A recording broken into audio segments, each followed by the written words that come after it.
એટલે આ સુરતના હિતચિંતક તરીકે મને કોણ જાણે કેમ ગુજરાતમાં જો કોઈ શહેર સૌથી વધારે ગમતું હોય તો વડોદરા ગમે છે, અને કોઈ શહેર સૌથી વધારે આકર્ષતું હોય તો એ સુરત આકર્ષે છે.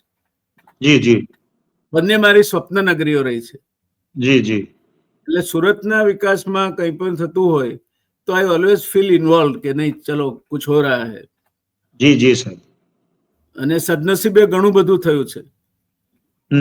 તમે જે સ્થિતિમાં હીરા ઘસ્યા છે, ને જે દિવાલોએ માકડોની હાર ચાલતી હતી ને કેરોસીનનો ખડિયો રાખતા બાજુમાં માકડ પકડી પકડીને ખડિયામાં સાહેબ કેરોસીનની ધારાવાળી કરવી પડતી, ફરતી પછી રાતે હોવાનું હતું, પથારી કરી નાખવાની અને પથારી ફરતી ધારાવાળી કરવાની. બિલકુલ.